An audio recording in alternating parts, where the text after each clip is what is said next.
होगा उस मिड में? मैं जरा एक दिन बैठ के देखती हूँ सारा कुछ, फिर बताती हूँ आपको 2-3 दिन बाद। Okay ma'am. Okay ma'am. मैं जरा ना आपके सामने आपका वो कोर्स आउटलाइन ओपन कर देती हूँ। मेरा ख्याल है वैसे तो आप सबने उसकी पिक्स बना ली होंगी, मैंने पहले भी कई दफा ओपन किया हुआ है। मैं क्या करूँ, आपका सिलेबस इतना है। जी मैम, ये भी बात है। अब हमने पढ़ा है टेक्निक्स ऑफ इंटीग्रेशन पढ़ ली हुई है, इंटीग्रल्स भी पढ़ लिए हैं, hyperbolic, trigonometric, logarithmic, exponential functions पढ़ लिए हैं, इंटीग्रेशन बाय पार्ट्स पढ़ ली है, substitution and partial fraction, improper integrals हम पढ़ चुके हैं, एप्लीकेशंस ऑफ इंटीग्रल्स में एरिया हमने पढ़ लिया है, एवरेज वैल्यू पढ़ ली है, वॉल्यूम्स पढ़ लिया है, आर्क लेंथ पढ़ ली है, area of surface of revolution रहता है। उसके बाद हमारी इनफाइनाइट सीरीज है जो कि मैं आज डिस्कस करूंगी। इसको area of surface of revolution को मैं इसलिए आज डिस्कस नहीं करना चाह रही क्योंकि मैं चाहती थी कि ये थोड़ा सा ना इसको, ये चूंकि ऐसी सरफेस का, ये एरिया बेसिकली उन्हीं सरफेसेस का है जिनको हमने पहले डिस्कस किया है, लेकिन ये रिवॉल्व करती हैं। जब रिवॉल्व करती हैं तो मैं इनको आपको ऐसे नहीं दिखा सकती कि ये कैसे घूमती हैं, क्योंकि हमारी जमीन इटसेल्फ जो है वो मूव कर रही है। तो इसके लिए आप थोड़ा सा जो सरफेस के एरिया की रेवोल्यूशन है ना, इसको एक दफा नेट पे आप सारा देखें, वीडियोस को 2-3 दफा, उसके बाद मैं ये टॉपिक जो है इसको डिस्कस करूंगी। ठीक है, ओके स्टूडेंट्स? Okay ma'am. काम करना है कि area of surface of revolution जो है ना, इसको नेट पे आपने इसी तरह टॉपिक लिखना है। आपके सामने स्मॉल सी 4-5 वीडियोस आ जाएंगी, जो भी होंगी उसको आपने देख लेना है। कोई सिलेंडर लिख के आप सर्च कर लें या स्फीयर लिख के सर्च कर लें कि हम किस तरह से जो हमारे पास सर्फेसेस हैं उनकी रेवोल्यूशन जो है उसको हम डिस्कस करते हैं। तो उसके बाद हम इसको डिस्कस करेंगे। बहुत ही इजी है, जैसे हमने वॉल्यूम्स ऑफ आर्क लेंथ जिनको फाइंड किया वैसे ही है। अगर आप इनके एग्जांपल सिर्फ पढ़ना चाहते हैं, क्योंकि अगर आप इसकी हिस्ट्री में थ्योरम्स में नहीं जाना चाहते, सिर्फ एग्जांपल पढ़ना चाहते, तो एग्जांपल आपको बिल्कुल वैसी लगेंगी जैसी आपने पीछे डिस्कस की हैं। लेकिन चूंकि जो रेवोल्यूशन है ये हमारी एक्स एक्सिस या लॉन्ग वाई एक्सिस होती है, तो मैं चाह रही थी कि एक दफा आप इसको नेट पे खुद से देख लें ताकि थोड़ा सा आपका कॉन्सेप्ट बेहतर हो जाए। उसके बाद फिर हम इसको डिस्कस कर लेंगे। आज मैं आपका नेक्स्ट टॉपिक जो इनफाइनाइट सीरीज है उसको डिस्कस करूंगी। और मिड टर्म से पहले मैं आपको दिखा दूं मिड टर्म में कितने हमारे चैप्टर्स शामिल हैं, मिड टर्म में कितने वीक शामिल हैं। Mid term examination April 27 to May 4। अब तो मेरा ख्याल मई में चले जाएंगे ना आपके मिड टर्म। यस 17 से स्टार्ट हो रहे हैं हमारे मीटिंग। नहीं, 4 से ईद के बाद स्टार्ट हो रहे हैं। 14 को ईद है, उसके बाद है मेरा ख्याल 17 को शायद, है ना? ऐसा ही है ना स्टूडेंट्स? मुझे गलती तो नहीं है? Yes ma'am. Yes ma'am. तो 8 वीक्स के बाद टोटल कितने वीक्स हैं? 16। हाँ, मेरा ख्याल है 8 वीक्स के बाद जो होता है वो मिड टर्म कंसीडर होता है।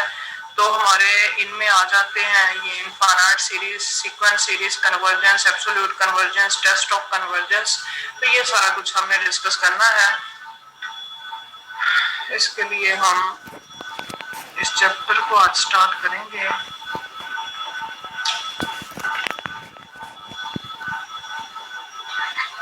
सीक्वेंस और सीरीज पढ़ी हुई है पहले कभी आपने? No ma'am. No ma'am. फौरन से आप लोग कह देते हैं कि नो, जबकि आपने पढ़ी होती है। यस मैम, पढ़ी तो हुई थी, फर्स्ट ईयर में पढ़ी थी, याद नहीं है। अच्छा जी, सीक्वेंस क्या है? आपसे कहा जाए कि आपने इवन नंबर जनरेट करने हैं, तो इवन नंबर्स हमारे पास क्या होंगे? हम कह सकते हैं कि जो इवन नंबर्स हैं वो हमारे पास 2 है, 4 है, 8 है, 10 है, up to so on move करते रहते हैं। सो ये एक सीक्वेंस को बेसिकली जनरेट करते हैं। इसी तरह अगर आपसे कह दिया जाए कि आपने एक फंक्शन लेना है f(x = x²), अब उस x² की जो वैल्यूज हैं जो आती हैं, x की वैल्यूज रखने के बाद x² की वैल्यूज आ जाती हैं। सपोज 1 रखते हैं तो x² 1 आता है, 2 रखते हैं तो x² 4 आता है। 3 रखते हैं तो एक्स स्क्वायर हमारे पास 9 आ जाता है। आसान हो लेने पे उसके बाद हम डिस्कस करते हैं।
So, sequence can be thought as of the list of numbers written in the definite order. कोई भी लिस्ट ऑफ नंबर्स है जिसको हम डेफिनेट ऑर्डर के साथ रिप्रेजेंट करते हैं, 1 A 2 A 3 A 4 up to so on. ये इवन नंबर्स की सीक्वेंस हो सकती है, ये ऑड नंबर्स की सीक्वेंस हो सकती है, ये किसी फंक्शन की सीक्वेंस हो सकती है, कुछ भी हो सकता है। लेकिन यहाँ हम इसको ज्यादा फंक्शन के साथ रिलेट नहीं करेंगे, होते हैं ये फंक्शन से रिलेटेड ही है, आगे हम इसको सारा डिस्कस भी करेंगे, लेकिन अभी हम एक सिंपल सीक्वेंस जो है उसको डिस्कस करें। The number A1 is called the first term, A2 is called the second term, and in general AN is the nth term। मुझे याद आ रहा है कि सेकेंड ईयर की कोई चैप्टर नंबर 8 या 9 में है ये सारे सीक्वेंसेस, ऐसा ही है ना स्टूडेंट्स? चैप्टर 6 था, 6 1 कि मैंने काफी मतलब 10-12 साल हो गए हैं फर्स्ट ईयर सेकंड ईयर को इतना नहीं पढ़ाया, लेकिन मुझे याद आ रहा है कुछ ना कुछ थे कहीं में जो भी है। फर्स्ट ईयर में था 6 चैप्टर में।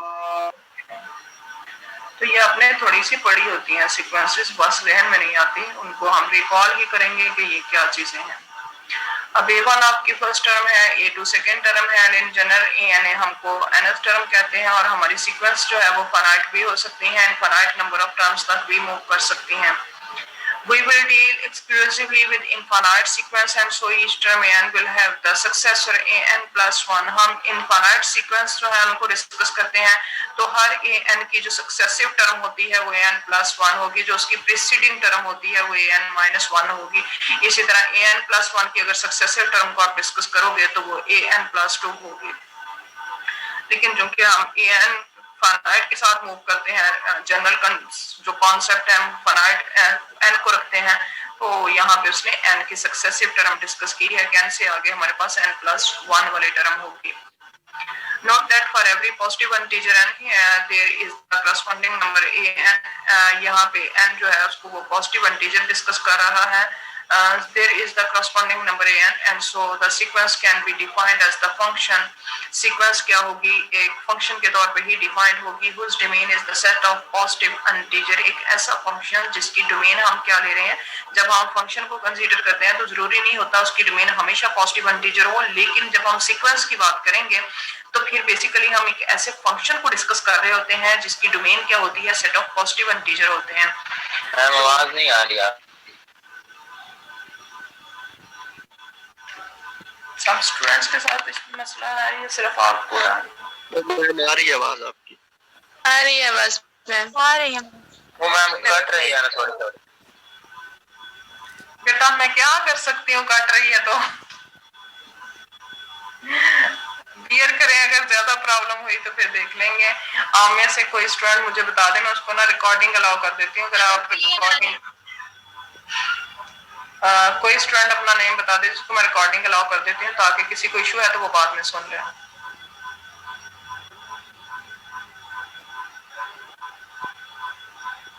कोई स्टूडेंट अपना रोल नंबर बता दे जिसको मैं रिकॉर्डिंग अलाउ कर दूं, तो फिर वो जिस स्टूडेंट को सही नहीं आ रही आवाज वो दोबारा सुन सकते हैं।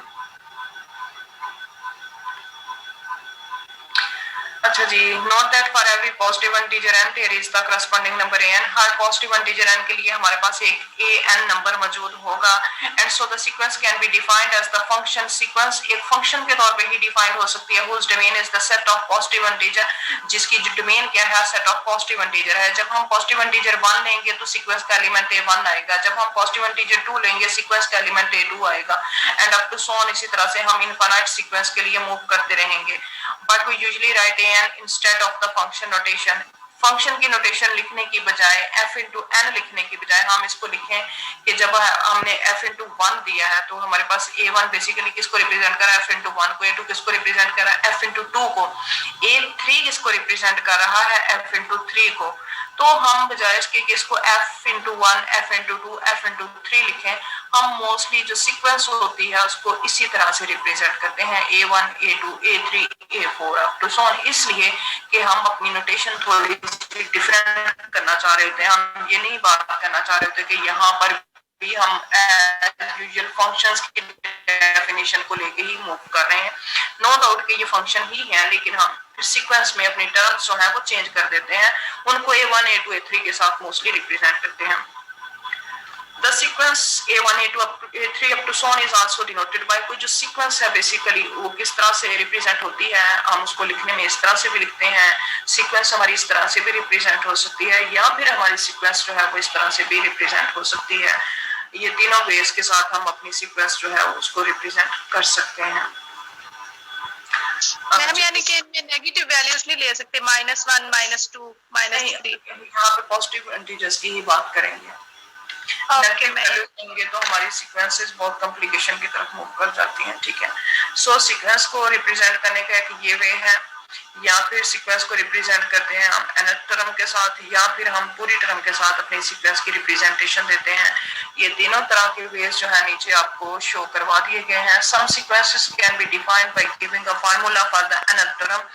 कुछ सीक्वेंसेस हमने nth टर्म के साथ जो है वो रिप्रेजेंट की हैं। In the following example we give 3 descriptions of the sequences.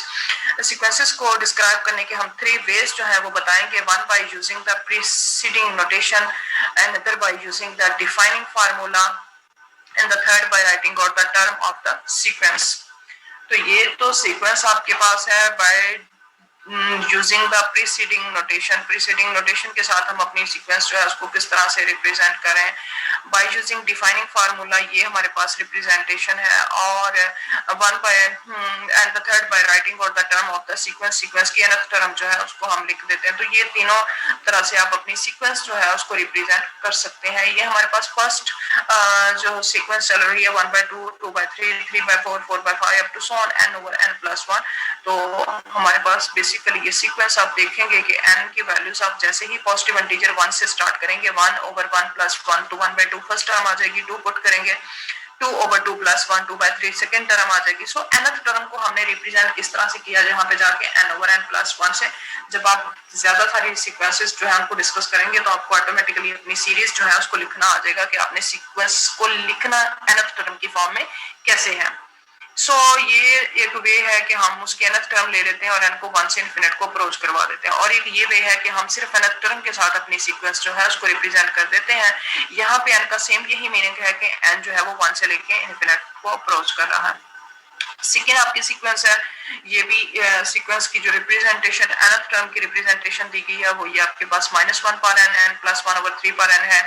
अगर आप यहाँ पर भी n की 1 से लेके इन्फिनिट तक जो पुटिंग है वो देखेंगे तो हमारे पास यही एलिमेंट्स जो है वो आ रहे होंगे। n की वैल्यू 1 पुट कर देंगे तो ये आपके पास -2/3 आ जाएगा, 2 पुट करेंगे तो 3/9 आ जाएगा nth टर्म के साथ, और ये उसको फार्मूले के साथ रिप्रेजेंट कर दिया गया है यहाँ पर। अगेन n आपका 1 से इन्फिनिट को अप्रोच करेगा। ये आपकी नेक्स्ट सीक्वेंस जो आपको शो हो रही है, इसकी जो जनरल nth टर्म है उसको n-3 के साथ उसने रिप्रेजेंट किया है, और n को ग्रेटर देन 3 लिया, या तो 3 या 3 से ग्रेटर, क्योंकि यहाँ पे n को 1 कंसीडर नहीं कर सकते थे हम। पॉजिटिव इंटीजर की बात की है, लेकिन पॉजिटिव इंटीजर में जरूरी नहीं है कि लीस्ट पॉजिटिव इंटीजर से ही स्टार्ट हो। सो ये 3 या 3 से ग्रेटर एलिमेंट के लिए जब 3 पुट करते हैं तो 0 आता है, 1 पुट करते हैं तो ये आपके पास 4 पुट करते हैं तो ये आपके पास 1 आ जाएगा, 5 पुट करेंगे तो ये आपके पास के रूट 2 आ जाएगा, and up to so on.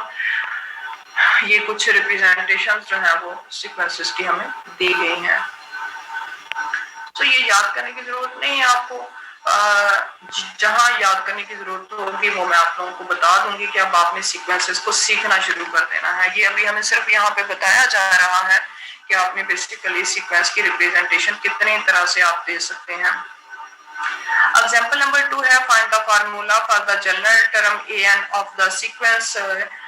इस सीक्वेंस की जनरल टर्म का जो फार्मूला है वो फाइंड आउट करना, मींस आपने an फाइंड आउट करना है इस सीक्वेंस से जो कि गिवन दी है, assuming that the pattern of the first few terms continuous, देखते हुए कि जो फर्स्ट फ्यू टर्म्स हैं वो कैसे कंटिन्यू हो रही हैं। तो हम फोकस करेंगे अपनी न्यूमिनेटर टर्म पे और डिनोमिनेटर टर्म पे। जो हमारी डिनोमिनेटर टर्म है वो हमें फौरन से बता रही है कि 5 स्क्वायर आ रहा है, 5 की वैल्यू क्यूब आ रही है, 5 की पावर्स बढ़ रही हैं, इट मींस 5 की पावर n है। n को 1 पुट करेंगे, n को 2 पुट करेंगे, n को 3 पुट करेंगे तो आपके पास जो डिनोमिनेटर टर्म है वो जनरेट होती जाएगी। अब हम बात करेंगे न्यूमिनेटर टर्म की। तो न्यूमिनेटर टर्म जो है वो हमारे पास पहले 3 है, फिर 4 है, फिर 5 है, फिर 6 है, फिर 7 है। तो ये बेसिकली हमारे पास n+2 सीक्वेंस के साथ मूव कर रही है। n की वैल्यू आप 1 देंगे तो 3 आ जाता है, n की वैल्यू आप 2 देंगे तो ये आपके पास 4 आ जाएगा, n की वैल्यू आप 5 देंगे तो ये आपके पास 3 देंगे तो ये आपके पास 5 आ जाएगा, n की वैल्यू 4 देंगे तो ये आपके पास 6 आ जाएगा। और चूंकि प्लस माइनस ऑलरेडी सीक्वेंस के साथ मौजूद है, n पॉजिटिव वैल्यूज के साथ ही मूव होगा, हम अपनी इजीली जो nth टर्म है उसको जनरेट कर सकते हैं। वी आर गिवन दैट कि हमारे पास जो a1 सीक्वेंस की फर्स्ट टर्म है वो 3/5 है, जो हमारे पास सेकंड टर्म है वो -4/25 है, थर्ड टर्म दिस है, 4 this and 5 this. Note that the numerators of these fractions start with 3, जो न्यूमिनेटर है वो 3 से स्टार्ट हो रहे हैं and increase by 1, और एक एलिमेंट इंक्रीज हो रहा है। We go to the next term, next term पे जाते जाते एक एलिमेंट इंक्रीज हो जाता है। The second term has numerator 4, second term में जो नोमिनेटर है वो 4 है, and the third term has numerator 5, third term का जो नोमिनेटर है वो 5 है। General the nth term will have numerator n+2, जो हमारी nth टर्म होगी उसका नोमिनेटर क्या होगा, n+2 होगा। The denominator yes, लाइन का क्या मतलब है, assuming that the pattern of the first few term continue? बेटा उसने कहा कि आपने देखना है कि हमारे पास जो पैटर्न है फर्स्ट फ्यू टर्म्स का वो कैसे कंटिन्यू हो रहा है। ठीक है, फर्स्ट फ्यू टर्म्स आप देखेंगे, पहली दूसरी तीसरी ज्यादा चौथी टर्म्स तक जाएंगे तो आपको पता चल जाएगा कि आप किस पैटर्न के साथ मूव कर रहे हैं। ठीक है, जैसा कि मैंने आपको बता दिया कि हमने फर्स्ट 4 टर्म्स तक ही देखा कि 5 की पावर इंक्रीज हो रही है डिनोमिनेटर में, 5 की पावर 1 है, 5 का स्क्वायर है, 5 के क्यूब है, या 5 की पावर 4 के साथ हमारी सीक्वेंस जो है वो आगे कंटिन्यू हो रही है। ठीक है, इसी तरह हम न्यूमिनेटर में भी देखते हैं कि फर्स्ट फ्यू टर्म्स जो है वो कैसे कंटिन्यू हो रही हैं, वही यहाँ पे बताया जा रहा है कि पहली 3 है, फिर उसके बाद अगली में एक और ऐड हो जाती है, उसमें एक और ऐड हो जाता है। तो बेसिकली हमारी जो nth टर्म जनरेट होती है वो क्या है, हमारा न्यूमिनेटर क्या होना चाहिए, n+2 होगा। So the denominators are powers of 5, और जो डिनोमिनेटर्स हैं वो 5 की पावर्स हैं। सो an हैज डिनोमिनेटर 5 की पावर n, ये nth टर्म का जो डिनोमिनेटर है वो 5 की पावर n होगा, और nth टर्म का जो डिनोमिनेटर है वो n+2 होगा। So nth term can be written as n+2 over 5 bar n, ये हमारे पास टर्म उस वक्त लिखी जानी थी जब हमारी सारी ही सीक्वेंस जो है वो पॉजिटिव होती, लेकिन सीक्वेंस में पॉजिटिव के साथ साथ नेगेटिव वैल्यूज भी इन्वॉल्व हो रही हैं। सो हमने देखना है कि आगे हमारी सिचुएशन बेसिकली क्या है। The sign of the terms are alternatively positive and negative। जो साइंस है वो पॉजिटिव नेगेटिव हो रहे हैं, एक दफा पॉजिटिव आता है, एक दफा नेगेटिव आता है, फिर पॉजिटिव आता है, फिर नेगेटिव आता है। So we need to multiply by a power of -1। तो हमें क्या जरूरत है, -1 की पावर में वैल्यूज जो है उनको लेने की जरूरत है। इन एग्जांपल नंबर 1b को उसने देखे हैं तो द फैक्टर -1 की power n means we start with the negative term. अगर आपको एक टर्म b दी गई थी, यहाँ पे उसमें देखें -1 की पावर n है, तो -1 की पावर 1 रखते हैं तो ये नेगेटिव टर्म से स्टार्ट हो रही है, जबकि हमारी जो सीक्वेंस यहाँ पर मौजूद है वो पॉजिटिव टर्म से स्टार्ट हो रही है। तो इसका मतलब ये है कि -1 की पावर n-1 होगा या -1 की पावर n+1 होगा। The factor -1 की power n means we start with a negative term।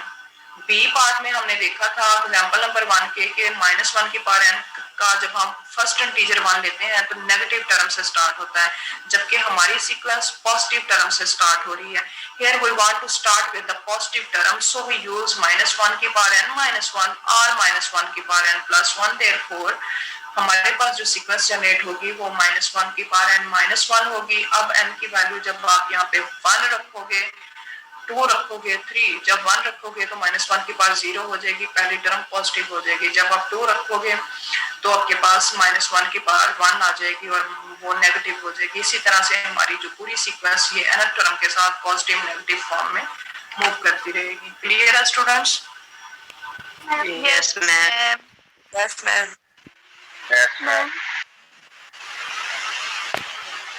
अभी आप सिर्फ थोड़ा थोड़ा इनको, आपने जब भी ये सीक्वेंस का चैप्टर्स के बारे में मैं आपको बता दूं, ये चैप्टर छोटे छोटे इसकी एग्जांपल्स हैं, देखने में आपको बेतहाशा इजी लगेंगी। आपने सिर्फ क्या करना है, थोड़ा सा माइंड अपना यहाँ पे फोकस रखना है। आपने देखना है कि मैं इस टर्म में क्या ऐड या सब्ट्रैक्ट करूं या क्या मल्टीप्लाई करें, तो आपके पास नेक्स्ट सीक्वेंस जो है वो किस तरह से जनरेट होगी। जी शाज़मीना, आपका क्या क्वेश्चन है? मैम जो हमने अभी सीरीज फाइंड आउट की है, इसमें हमने इंक्रीमेंट तो 1 का दिया, तो फिर हमने n में 2 क्यों प्लस करना है? नो, देखिए ना, आपकी जो फर्स्ट टर्म है वो 3 है, ठीक है, तो 3 बेसिकली हम n की पावर 1 से लेके ही स्टार्ट करते हैं ना। अगर आप इसको n+1 कर देते हो, n+1 कर देते हो, तो आपने n की क्या वैल्यू रखी कि यहाँ पे 3 आ गया? नहीं आ रहा ना। n+1 हम कर देते हैं, आपको लग तो रहा है कि n+1 है, हमने n+1 से ही स्टार्ट कर लेते हैं, n+1 रखते हैं, n की वैल्यू 1 पुट करते हैं, तो हमारी पहले टर्म नहीं आ रही। ओके, ठीक है। n की वैल्यू अगर आप यहाँ पे n+1 करते हो, आपको लग रहा है कि 1 टर्म ऐड हो रही है, तो आप n+1 करते हो। n को तो हमने 1 से ही स्टार्ट करना है ना पॉजिटिव इंटीजर में। यहाँ पे n की वैल्यू जब हम 1+1 करेंगे तो यहाँ पे तो 3 है, वो तो 2 आ रही है वैल्यू, तो n+2 होगी, तो ये आपकी सीक्वेंस बनेगी ना।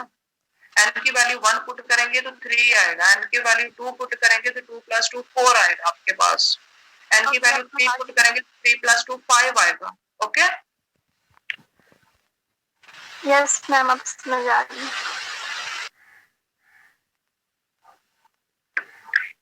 Okay, the example number 3 क्या है? Here are some sequences that do not have a simple defining equation. The sequence Pn, where Pn is the population of the world as of January 1 in the year n year में January 1 में जो population consider की गई थी वो Pn है।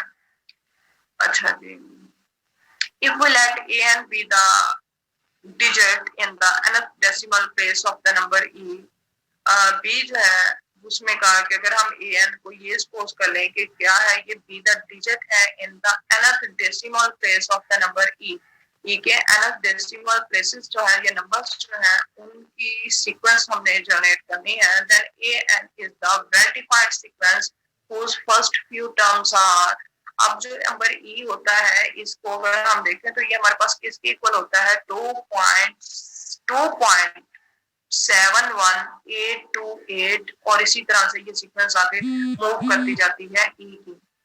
तो आपने जो ए एन सीक्वेंस जनरेट करनी है वो हमने कौन सी ली है, let a n be the digit in the nth decimal place of number e के जो nth decimal place of numbers हैं उनके साथ हम अपनी सीक्वेंस जो है आपको जनरेट कर रहे हैं और वो हमारे पास क्या आ जाते हैं 7 1 8 2 8 और उसी तरह जब आप कैलकुलेटर पे कैलकुलेट करते हैं तो अगली वैल्यूज हमारी यही आती हैं, उसको वो यहाँ पे जनरेट कर रहा है। कुछ सीक्वेंसेस जो है उसने कहा कि सिंपल डिफाइनिंग इक्वेशन नहीं रखती, उनको हम इसी तरह से फिर मूव करवाते हैं, उनकी जो रिप्रेजेंटेशन है इसी वे में हम लेते हैं। अच्छा जी, द फिबोनाची सीक्वेंस जो है एफ एन ये आपके पास defined recursively by the conditions. ये सीक्वेंस जो है ये लेते ही हम इस तरह से हैं 1 1 और उसके बाद बेसिकली हम इस सीक्वेंस में क्या करते हैं, हर जो हमारी अगली टर्म है उसमें पिछली दो टर्म्स को पिछली टर्म्स को ऐड करते हैं, two preceding terms. Each term is the sum of the two preceding terms. जो हर टर्म है वो पिछली दो टर्म्स का सम होती है। अब अगर आपने 2 लेना है तो 1 + 1 का सम होगी।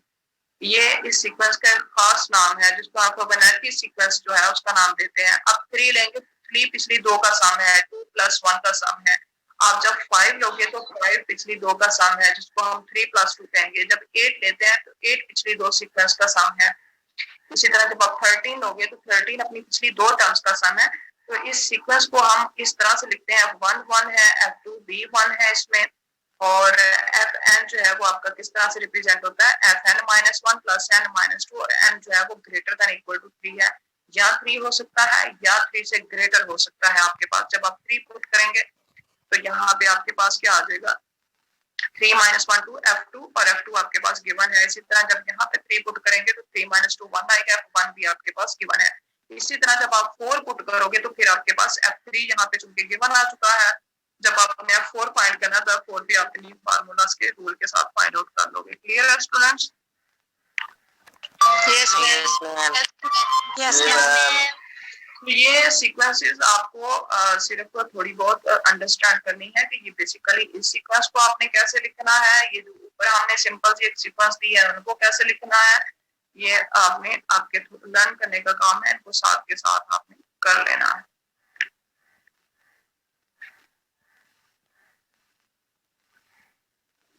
A sequence such as one in example number 1 में n/n + 1 can be pictured either by plotting its term on the number line as in figure number 1 or by plotting its graph as in figure number 2।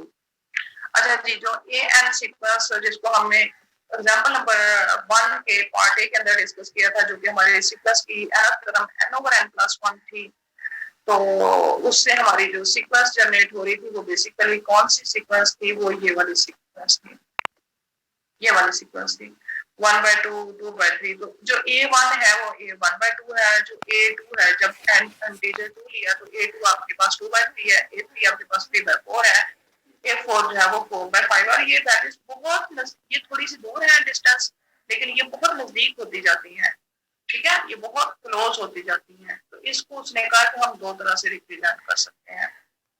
A sequence such as one in example number 1a and n/n can be pictured either by plotting in terms of number line, या तो हम इसको number line पे ही represent कर देते हैं। हम कहते हैं कि A1 जो है वो 1/2 है, A2 जो है वो 2/3 है, A3 जो है वो 4/5 है, and up to so on. जैसे जैसे ये वैल्यूज हमारे पास 1 की तरफ मूव करती जाती हैं, ये बहुत क्लोज आ जाती हैं, अप्रोच कर जाती हैं 1 को। और एक तो ये वे है कि हम इसको नंबर लाइन के ऊपर रिप्रेजेंट करते हैं। दूसरा इसका वे है कि इसको हम जैसे फंक्शंस बनाते थे वैसे ही ग्राफ बना के इनको शो कर दें। अब हमने जब n की वैल्यू 1 ली तो हमारे पास जो आंसर आ रहा था वो 1/2 आ रहा था, जो कि यहाँ पे प्लॉट हुआ, मतलब A1 सीक्वेंस। जब हमने n की वैल्यू 2 ली तो A2 सीक्वेंस जो थी 2/3 थी या क्या थी, वो कुछ याद नहीं गया मुझे, 2/3 फिर 3/4। तो जो 2/3 है वो यहाँ प्लॉट हुई है, जो 3 पे आंसर आया A3 आया वो 3/4 यहाँ पे प्लॉट हुई। A7 जो है वो 7/8 है, यहाँ पे प्लॉट हुई है। तो आप देख सकते हैं कि ग्राफिकल अप्रोच में भी वो हमारे पास 1 को अप्रोच कर रही है। इट मीन्स जैसे ही n इनफिनिट की तरफ बढ़ता है हमारी सीक्वेंस जो है वो 1 को अप्रोच करना शुरू हो जाती है।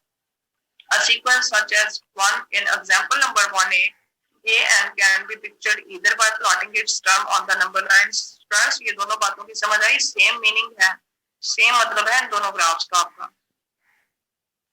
समझ आ रही है ना? जो सीक्वेंस है A1 है ना, ये बेसिकली y की वैल्यूज है। ये ग्राफ, ये y की वैल्यूज होती है।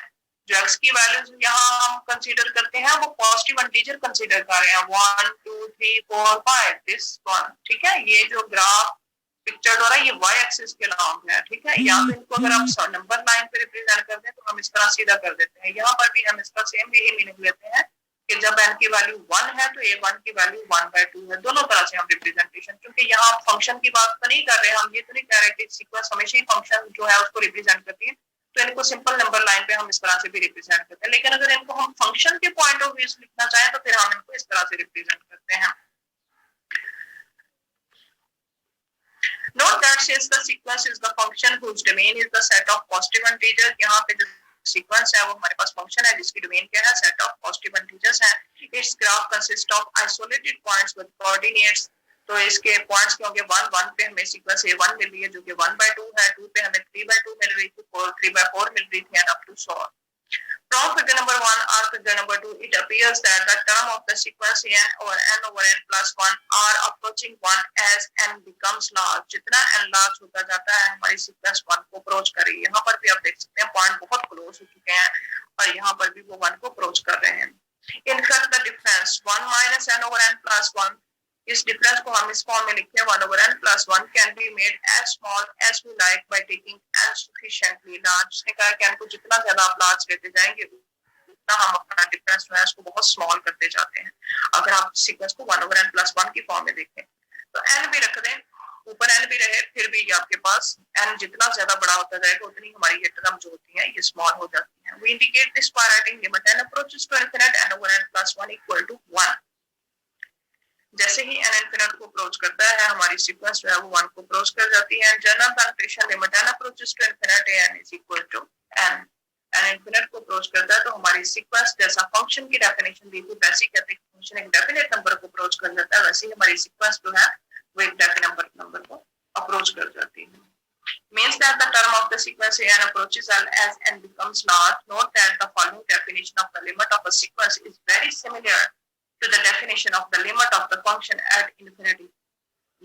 At infinite के ऊपर जो हमने लिमिट्स डिस्कस की थी उसने कहा कि ये डेफिनेशन बिल्कुल वैसी ही है, उसी तरह से सिमिलर। क्लियर है स्टूडेंट्स?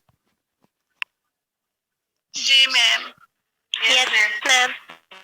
को डिस्कस करते थे सेम वैसे ही किसी सीक्वेंस की डेफिनेशन जो है वो इनफिनिट लिमिट के ऊपर है। A sequence n has limit L and we write limit n approaches to infinity n is equal to L or n approaches L as n approaches infinity, या फिर हम कहते हैं कि जो सीक्वेंस है वो L को अप्रोच करती है जैसे ही n इनफिनिट को अप्रोच करता है। तो आप देख सकते हैं यहाँ पे हमारी जो सीक्वेंस है वो 1 को अप्रोच कर रही थी, जैसे ही n ने इनफिनिट को अप्रोच किया n पॉजिटिव इंटीजर जितने इंक्रीज होते जा रहे थे, बढ़ाते जा रहे थे, यहाँ तक हम आगे की तरफ जा रहे हैं तो हमारे पास वो 1 को अप्रोच कर रही है sequence. If we can make the terms n as close to L as we like by taking n sufficiently large, n को जितना ज्यादा आप बड़ा कर दें उतना हमारी टर्म्स जो हैं वो हमारे स्पेसिफिक नंबर के नजदीक हो जाती हैं। जब हम n को ले लेते हैं यहाँ पे 100 या हम इसको 50 लेते हैं तो फिर हम उतना अपनी टर्म L के नजदीक नहीं होते, मतलब वैल्यूज हमारी L के उतना नजदीक नहीं होती। लेकिन अगर आप n को 1000 ले लेते हो या 1 लाख ले लेते हो, जितना n इंक्रीज कर देते हो उतनी हमारी वैल्यूज जो हैं वो L के बहुत क्लोज हो जाती हैं।